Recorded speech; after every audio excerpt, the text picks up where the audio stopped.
Hello guys, today we're playing Elementalist, Burning Arrow of Vigour. So the build is damage over time, it's good for clear, it's decent for bosses, not the best one for the bosses, but it is alright. So first off, I'm gonna show you what's going on with our items, then I'm gonna show you the skill tree, of course, and we're gonna do some quick tier 16 test, and all the other stuff, what you want to need. The build itself, it is quite cheap. You don't need anything too expensive. Maybe only the quiver, which I did craft myself. I can, if you want, I could probably just make, a comment or maybe a short video or whatever, how to do it. It's quite cheap to craft. I'd say anywhere from 5 divines, if you're lucky, maybe a little bit more. But it is best in slot for us. So let's begin. We're using Vigour, a unique bow that increases our bonuses from quiver. So pretty much the bow provides us more from our quiver. So pretty much double or almost triple, let's say, what our quiver gives. And that is big. So the bow, very simple. Body, cones hard, very simple as well, very cheap.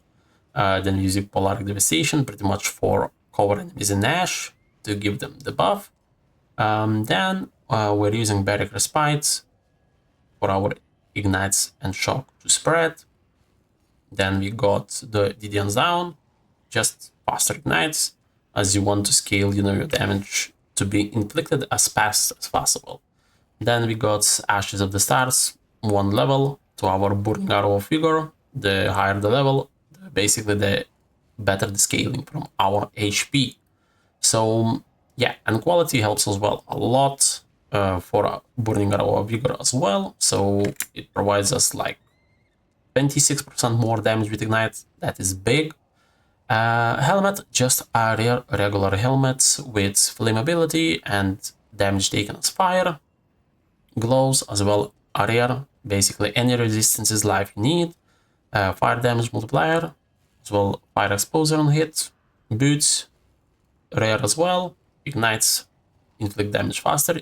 I went for, buff granted where chaos golems, you could go for action speed, works very well as well. And the biggest question is the quiver. So the quiver is double dot damage, life, damage with bows, attack speed, so we can spam our Burning Arrow pretty quickly.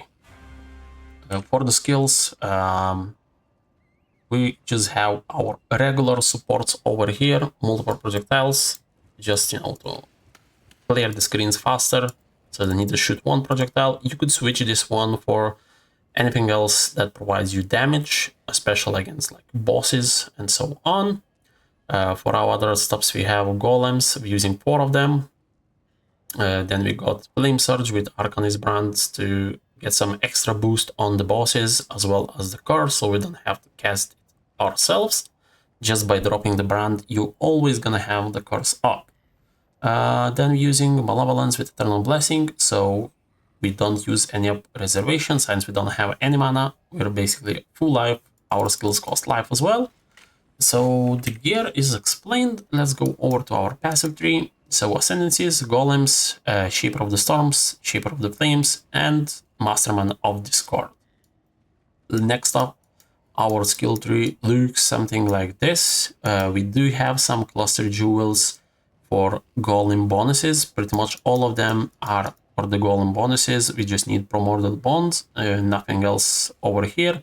Just regular rare jewels for some life and damage. You could always up them up way more with damage over time as well. We got Shred of Hope for some, nice points over here. And what we got else? Just a regular jewel, another cluster for our Primordial Bond. And I think that's pretty much it. We do have a medium cluster jewel for Fan of the Flames and Smoking Remains, just some extra damage, Smoke Cloud as well, and some more spread of Ignite.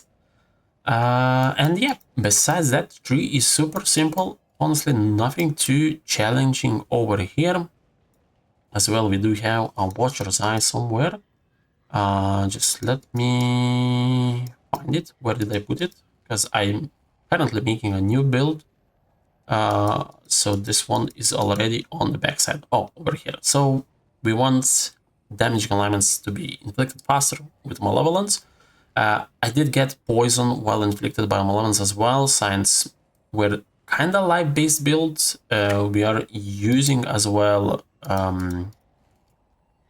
Dissolution of Flesh. So basically, whenever you lose life, you have 2 seconds not to take any damage to recover all your life pretty much instantly.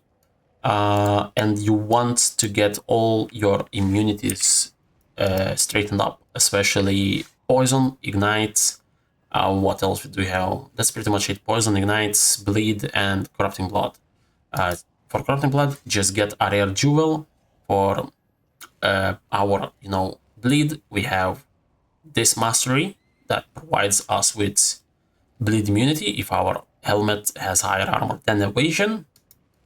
For the poison, as I said, from the Watcher's Eye. And for the ignite, we have a corruption which costs like 10C for us. It's super cheap, cannot be ignited, and that pretty much covers all for our alignment immunities. So I think that much covers what we've done with this build, what's going on. I do have some latency on EU servers, they still did not fix that. So for Atlas, if someone interesting, I was running Abyss for some juicy divines. I did run some other stuff, but pretty much Abyss was providing me a lot of divines this league, especially with 16.5 maps. And yeah, if you go over to our... I keep forgetting where is G.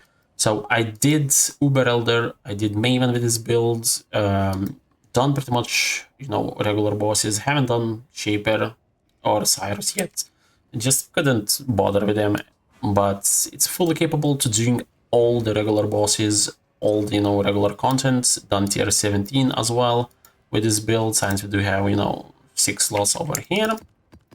And now I'm quickly gonna show you how the build looks in action. It's not gonna be anything, major, just a regular tier 16 map. So let's begin. I'm not gonna juice it up too much. Don't want to take too much of your time. So let's begin and just let's have a look at general player. So the beach, one of my favorite maps. Hopefully latency is not gonna be going up a lot for our EU servers today. So you go off into the map,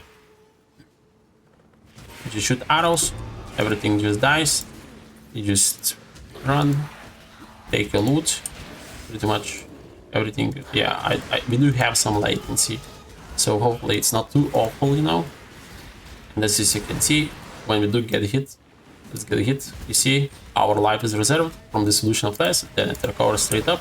So pretty much you don't need any life flasks for yourself. You can use all full utility flasks. And as you can see, pretty much everything is dying. Mercenaries are kind of broken anyway. We can kill them. It takes a bit of time, depending on their mods. My bad. So let's go over to the boss. You drop Arcanist Brand. You shoot some arrows. Damage is not too great on the bosses, honestly. We do kill them, but it takes some time. Not sure what the mods were here. I think it was elemental resistances. Let me actually check really quick. Yeah, so that was with 68 elemental resistances and 44% more life, so the map was quite tanky. That's why it took a little bit of time to kill the boss. Regular is much weaker, and as you can see, we do clear all the trash mobs and so very fast. Even with all the elemental resistances, all the bonuses. Yep. So that's pretty much the showcase. As I said, you can clear tier 17s as well. It's a bit harder than tier 16s, but it is doable. I hope you guys enjoyed. If you do have any questions, please leave a comment down below. I'm gonna drop the poll as well down there. Anything else you want. And see you guys on the next one. Have a good day and keep farming.